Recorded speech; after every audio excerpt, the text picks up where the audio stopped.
What's good, YouTube? Welcome back. Today it is the LazyDaze Channel, and we're back at it again with some more history reaction for you guys today. And we have a highly requested series by Operation Room, and it's Desert Storm. So we're really looking forward to this. In this episode, you have part one, the Air War Day 1 animated.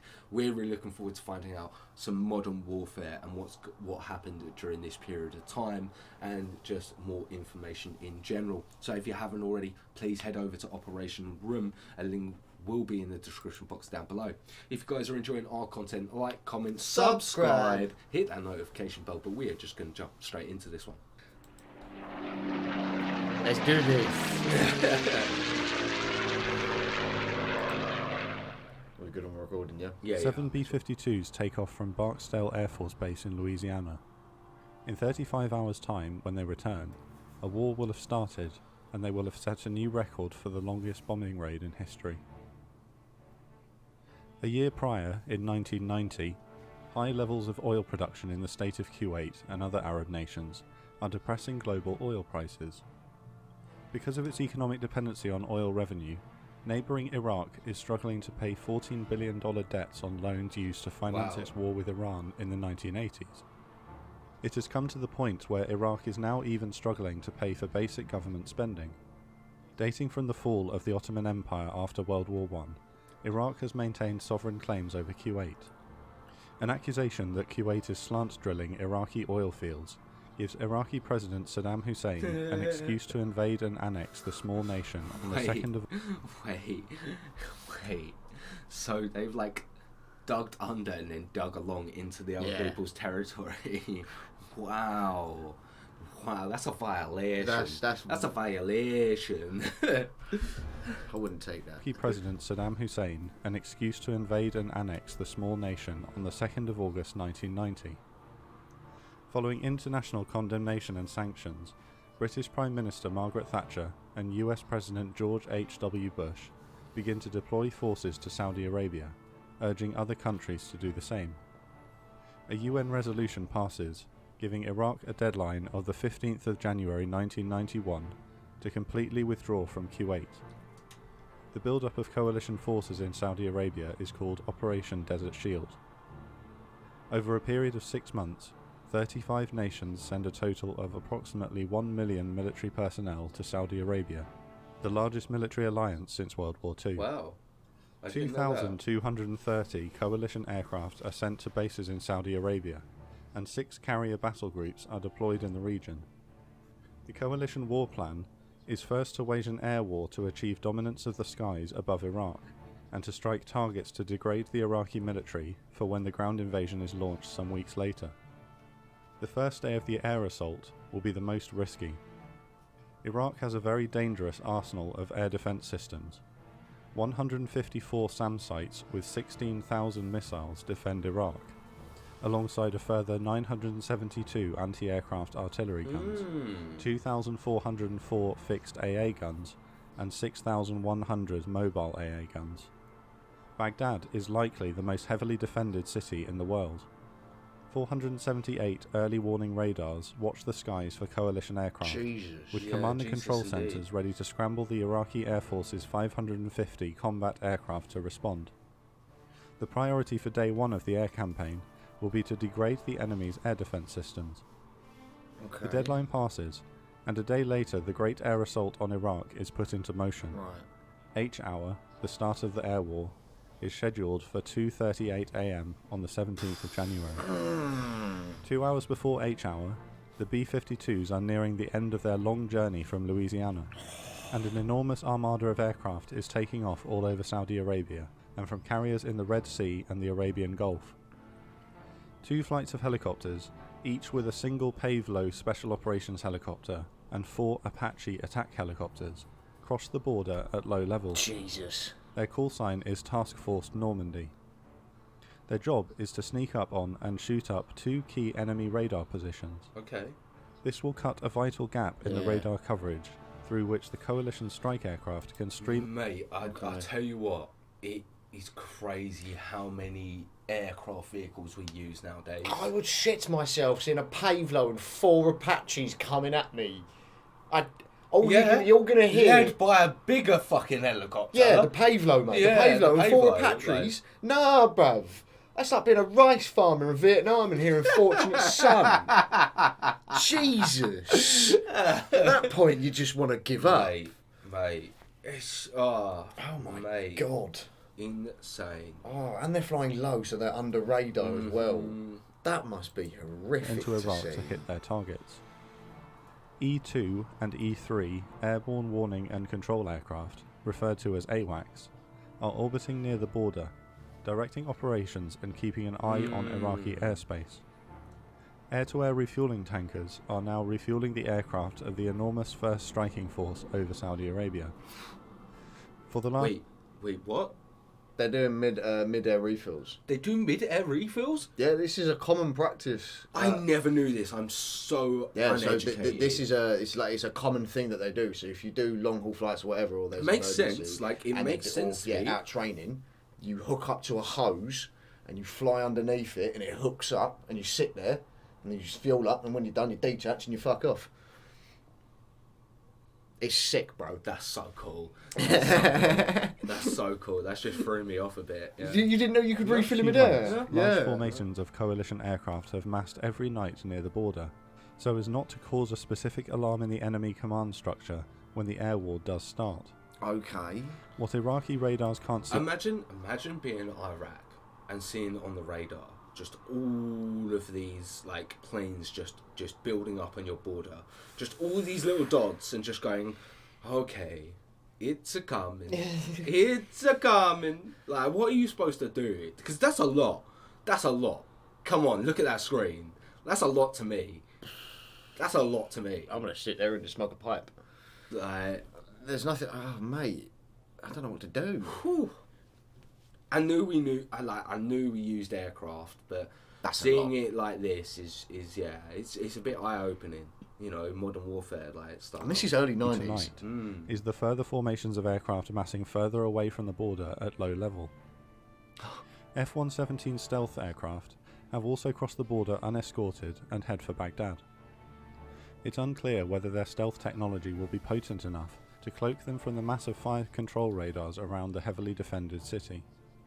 They are to hit key communications infrastructure in the city, hindering central military commanders' ability to coordinate their air defence sites around the country.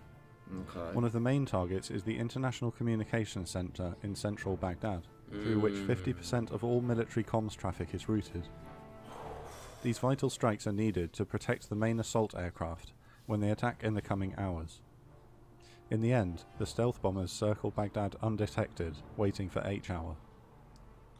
A few minutes before H-hour, the US Air Force fires the first shots of the war, launching 35 AGM-86 cruise missiles from the Barksdale B-52s at communication sites and power plants. Simultaneously, coalition naval battle groups begin launching Tomahawk cruise missiles at mainly communications targets in Baghdad. Two of the ships launching Tomahawks, the USS Missouri and Wisconsin, are battleships that first saw service in World War II and will serve their country once more. Bloody hell. The Tomahawks will navigate to their targets using an onboard system that identifies and follows known landmarks and terrain contours on the route to the target. That's Because insane. the direct route to Baghdad from the Persian Gulf is flat desert, the cruise missiles must follow a longer easterly route over more hilly, trackable terrain near the Iranian border. Right, The missiles fly at subsonic speed, so while these are the first shots to be fired, the US Army would have the honour of the first shots to explode. The two groups of Apaches arrive near two radar sites 30 seconds early, and come to hover in lines of 4 abreast. As they wait for precisely 2:38 AM, they watch the compound through their infrared cameras. At first, it appears that the Iraqis are oblivious to their presence, but with 10 seconds to go, the compound's lights go out, and figures are observed running around outside. At 2:38 AM, H-hour, Desert Storm begins. The Apaches unleash a furious rain of destruction on the radar installations. Hellfire missiles are first aimed at power generators. Further Hellfires and 70mm rockets are fired on radar dishes, command vehicles and communications antennas as the attack helicopters move in closer. That's my impression of Apache They there. expend Jesus. everything they have on the site. No wonder why they turn the Such lights as the off. importance Yeah. of the Apache crews then move in closer still and engage whatever is left standing with 30mm cannon. Oh. An enormous explosion ends the attack when an ammunitions dump is hit by cannon fire. During the 4 minutes of destruction, 27 Hellfires, 100 rockets and 4,000 cannon rounds have been unleashed on the sites. The crews report in total destruction of the 2 sites for no loss. They turn back to the border. The first aircraft of the first strike wave screams overhead. The air war is underway. Yeah, Jesus. 3 EF-111 radar jamming aircraft rush towards Baghdad to provide jamming support for the F-117s in case they Radar are jammers? detected. Yeah. With coalition So they've taken out the first. Yeah, they've radars done the here first lot, and now they've got 3 mobile radar jammers flying to about. go in towards more Baghdad. Yeah. And I imagine these All attack this lot ones are are just probably gonna- going to bomb these Yeah. tanks here. An aircraft streaming into Iraq, it's crucial that the stealth bombers knock out comms infrastructure. To maintain stealth, the F-117s are unable to use their radios to report on progress.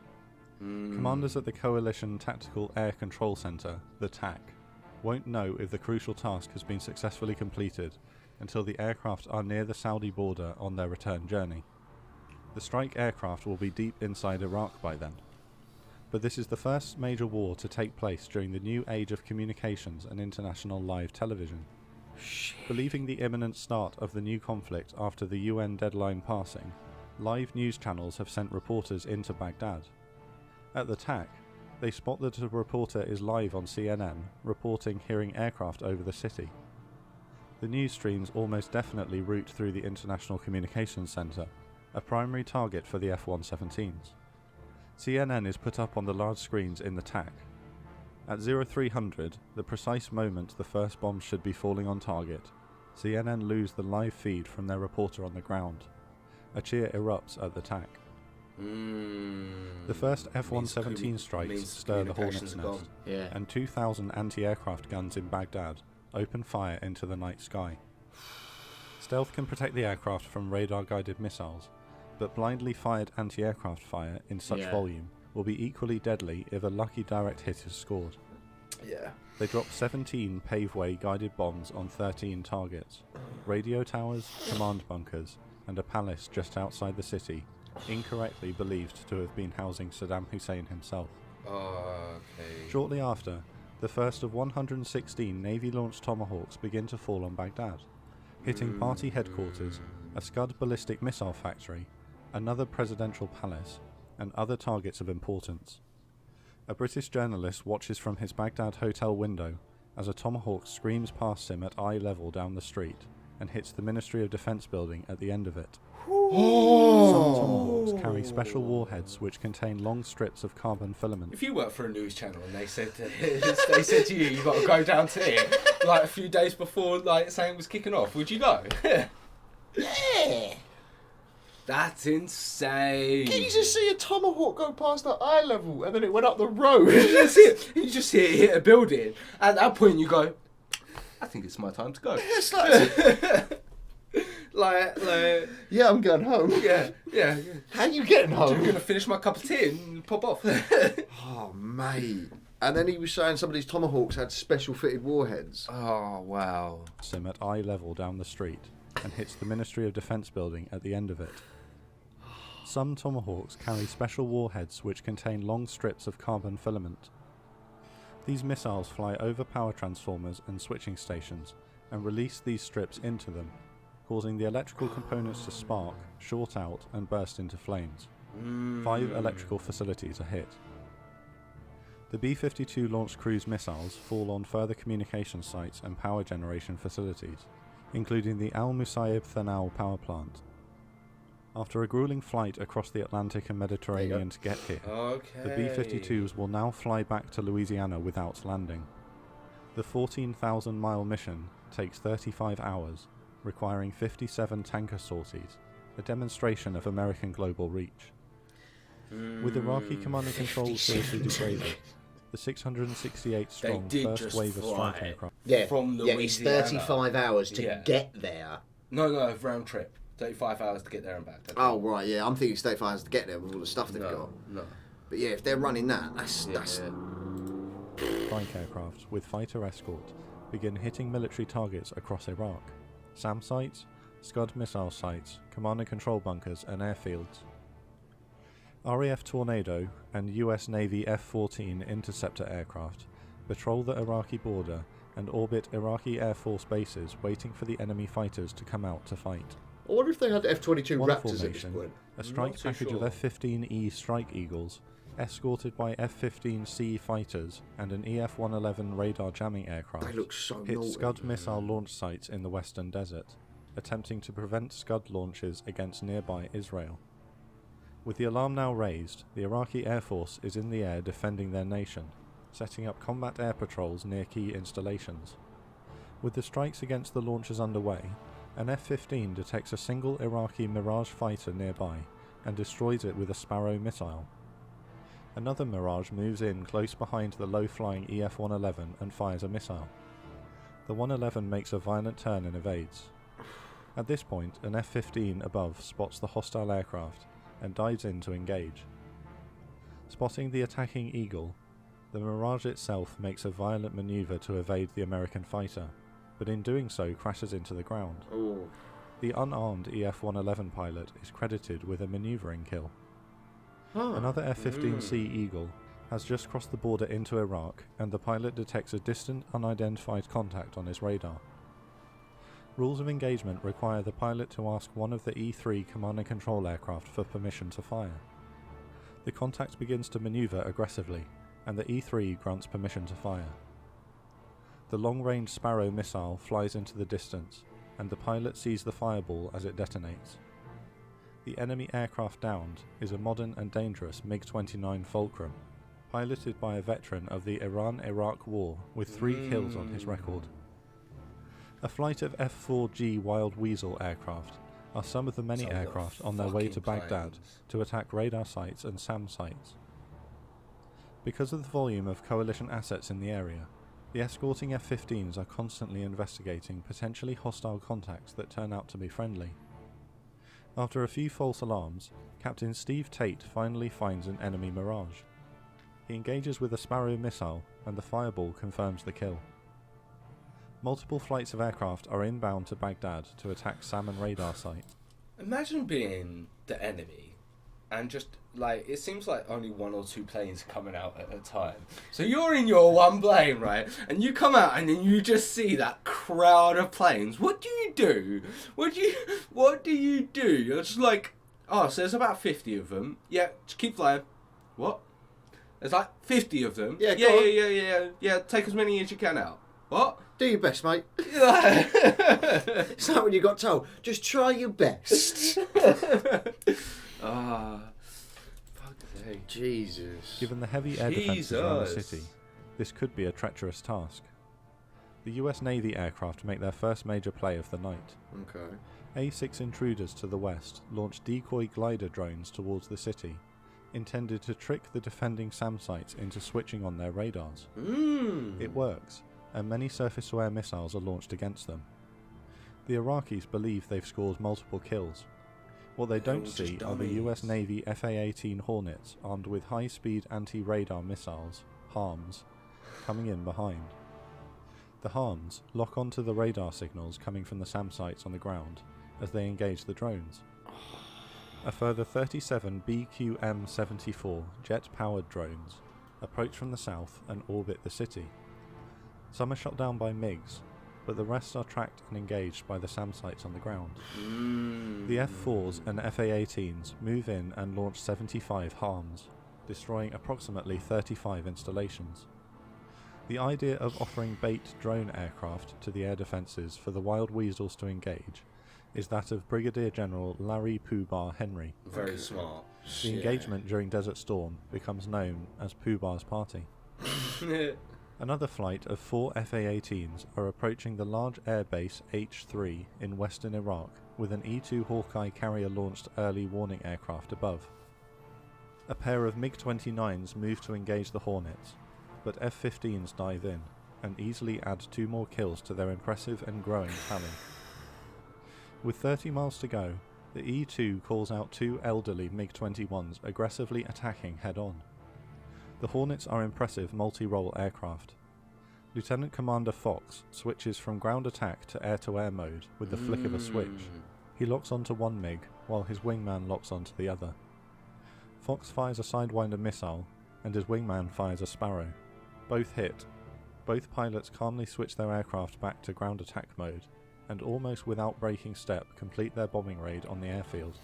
A powerful demonstration of the efficiency of multi-role aircraft in modern warfare. Further B-52s and F-111s drop conventional bombs on the elite Iraqi Army Corps, the Republican Guard, to soften them up and as a show of the military power that they're up against. It's claimed that fear of the B-52's conventional bombing capability caused mass Iraqi surrenders later on in the war. A B-52 is hit by a US missile in a friendly fire incident and crashes on the way home. Ooh. The air assault is going nearly perfectly at this point, but the TAC planners know that statistically their luck must change. And it does. A squadron of FA-18s from the USS Saratoga, known as the Sunliners, are on their way to take part in Pooh Bar's party, when the leader detects a MiG-25 interceptor in front of them. He requests permission from the AWACS to engage, but the AWACS radar can't find the bandit, and so permission is denied. There are hundreds of coalition aircraft in the air, so rules of engagement are tight to reduce friendly fire. Okay. The MiG slips away, but later shoots down another Hornet in the squadron, killing Lieutenant Commander Michael Speicher. Dawn breaks in the desert, and further waves move in. The British Tornadoes have perhaps the most dangerous job of the first 24 hours. 12 aircraft scream over the desert at just 200 feet towards Talil Air Base. The RAF's two-seater Tornado GR-1 is a specialist in runway busting. In the first day of a hypothetical hot war with the Soviet Union, Tornadoes would maraud over the border into Eastern Europe to neutralise enemy airfields. Today they carry their specialist weapon, the JP-233, a system that drops a combination of 30 runway cratering bomblets on the runway and 215 anti-personnel mines to hinder the repair process after. Jesus. Anti-aircraft fire is much... Jesus. So it drops the bombs and then land mines after. So he just craters the runway so you can't use it, and then if anyone wants to go fill it up, now there's a mine next to your foot. Yeah. Modern warfare is savage. Yeah. And that's so smart. That's that so really good. is. That really is. Bomb it and then mine it. like if I'd have been in a general meeting, right, and someone suggested that, I'd have gone, I never thought of that. God, I love you. Promotion. Literally. That's horrible and savage. Promotion. Much heavier than expected, as they line up on the two parallel runways at 180 feet. Pushing through the barrage, each aircraft releases its two JP-233 dispensers. The runways are shredded, and the anti-personnel mines are scattered across both runways and across the airfield, waiting to punish any repair workers who attempt to make the runways operational again. All aircraft make it out, but the crew report that the flak was heavier than forecast, and that they were in fact very lucky to make it back undamaged. Fair. A short time later, in the southeast of Iraq, another wing of 4 Tornadoes approach our Ramallah airbase at low level, each this time with 8 conventional 1,000-pound bombs. Just before the target, the aircraft will pull up into a climb and release their bombs, thereby throwing the bombs in an arc at the target. The downward momentum when they hit allows the bombs to penetrate into the ground before exploding, maximising damage. Because the bombs are released at range, a target computer calculates the precise release moments during the climb. Flight Lieutenants John Peters, the pilot, and John Nichol, the navigator, begin their attack run. Ferocious flak opens up on them, and their aircraft is physically buffeted by the nearby explosions. They begin their climb. There's a problem. They have some kind of fault in their targeting computer, and it's not releasing their bombs. They continue to climb as they try to quickly rectify the problem. They're now almost twice the height they should be, and very vulnerable. Peters aborts and rolls the aircraft nearly upside down to bank and dive away. Descending and accelerating, they make for safety, but just after they level out, they're hit by a shoulder-launched SAM. Both men eject, but are captured by the Iraqis, suffering severe maltreatment. The airstrikes continue without rest throughout the day, against military and communications installations across the country. By day, A-10 Warthogs hit radar sites along the Iraqi border, similar to those that the Apaches had hit during the night. U-2 spy planes overfly Iraq to search for mobile Scud launchers. Special operations helicopters loiter near Baghdad to pick up downed aircrew. Further coalition aircraft join the strikes from bases in Turkey. 12 French Jaguars attack the Scud missile facility at the Ahmed al-Jaber Air Base in Kuwait, and 4 take heavy damage from flak. The coalition takes some further losses throughout the day, mostly from anti-aircraft fire on low-level missions. In the evening, 4 elderly A-6 intruders are the latest to approach Airbase H3 with laser-guided bombs. They split into 2 pairs and attack from different directions at low level. One aircraft is hit by a SAM. The crew eject and are later captured. Another aircraft is hit, but makes it to Saudi Arabia. Over the first 24 hours of the air war, 2,775 sorties are conducted against strategic Iraqi targets. The Iraqi Air Force flies just 120 sorties, losing 8 aircraft. Some of the Iraqi jets flee to their recent enemy Iran. 19 coalition aircraft are lost or damaged in day 1. Saddam Hussein declares that the mother of all battles has begun. The air assault continues for 5 weeks, pounding the Iraqi military at a rate of 2,500 bombing sorties per day. Largely, the Iraqi Air Force, the 4th largest air force in the world, doesn't come out in full force to fight, and therefore the dangerous low-level attacks on airfields are reduced in favour of hitting mobile Scud launchers. 39 coalition aircraft are lost in combat during the air campaign, with another 36 lost in accidents. Gradually, attacks are shifted towards degrading the Iraqi military itself. The ground invasion of Iraq to liberate Kuwait will begin on the 24th of February.